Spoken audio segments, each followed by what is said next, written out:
Шырғалаң 6 бөлім. Авторы Айдана Істілеуова. Достар, менің каналыма тіркеліп, лайк басып қойыңыздаршы. Мен алдағы уақытта көптеген қызықты аудио әңгімелер шығаратын боламын. Командировкаға жиналған сумкаммен Расулдың ауылына тартып кеттік. Жұмысқа хабарласып, мен енді жұмысқа шыға алмайтынымды айтып, жұмыстың телефонын, ноутбугын, қағаздарын кейіннен беріп жібердім. Енем жақсы адам болды. Менің қас-қабағыма қарап жүретін. ЗАГСке отыру үшін ауданға бару керек деп күнде ертеңге қала берді. Қуғыншылар келіп, одан кешірім беріп, бір-бірімен жақын танысты. Ұнамағаны атам араққа құмар екен. Барған бойда сылқиып, орнынан тұра алмады. Ата-анам онысын жақтырмады. Бір ай өткен соң таңда есік қағылып, 3 полиция Расул үшін келіпті.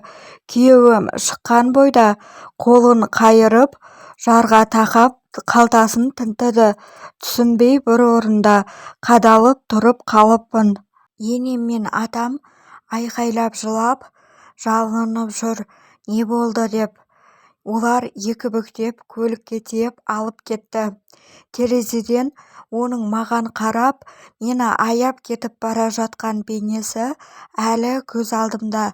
Мені алып қашпас бұрын жігіттермен төбелес болып, Расул біреуіне пышақ сұққан екен. Енді сол жігіттің жағдайы ауыр, туыстары арыз түсірген екен. Білмеймін неге бір ай өтіп жолдасымды тапқан. Уайымдап 3 күн қатты ауырып, төсек тартып тұра алмай қалдым. Атам ішіп, үйдің берекетін ала бастады. Енем қорқып, үйді тастап қашады екен. Амалсыздан мен де қора жаққа тығылып, кейде таңым атып жүрді. Төркінім ештеңе білмейді. Оларды уайымдатқым келмеді. Ауылда серт дұрыс ұстамайды. Сондықтан үйіммен арасында ғана сөйлесемін. Бір аптадан кейін Расул келді. Сотқа дейін босатқан екен. Түнде оянсам, мені құшақтап сүйіп жатыр. Шошып оянсам, Расул екен. Қатты қуанғаным сондай, жылап жібердім. Ештеңе болмайтынын, ол жігіт кешірім беретінін айтып жұбатты. Сот 2 рет кейінге қалдырылды. Соңғы отырыста қалаға бірге келдік. Сол соттан жалғыз өзім шықтым. Арыз түсірушілер тарапы кешірім берсе де, жолдасымды соттап жіберді.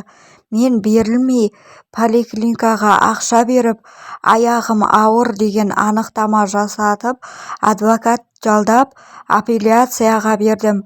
Бірақ өкінішке орай сот қараусыз қалдырылды. Өзімді әлемдегі ең бақытсыз жан деп сезіндім. Неге менің жолым болмайды, неге мен деп жылаумен болдым.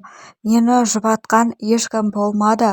Сол баяғы енем үйден қашып, атам ішумен болды. Ауылда жұмыс жоқ. Амалсыздан көрші ауылға жұмысқа тұрдым. Расулға передача апарып, сырттан жылап қайтатынмын. Бірде адвокат звондап, 25 мың берсең, кездестіре алатынын айтты. Адвокатпен бірге кездесуге бардым. Ол әйнектің ар жағында, мен бер жағында. Оның да көздері жасқа толып, сөйлесе алмадық. Түрмеде әппақ болып, толып алыпты. Қатты құшақтап, иіскеп құшағына кіргім келді. Сағынғаным сонша 10 минут 10 секунд боп тез өте шықты. Біздер ЗАГСта тіркеуде болмаған соң жеке кездесу берілмейді екен. Тапқан табысым жетпей, кредит алып, әр айда түрмеге передача тасып жүрдім.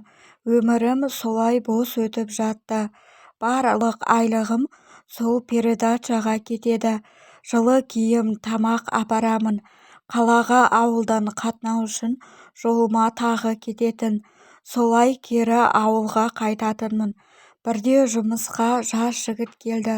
Сымбатты деп айта алмаймын, бірақ пысық, жан-жақты жігіт екені көрініп тұр. Айналшықтап жанымнан шықпайтын жалғасы бар.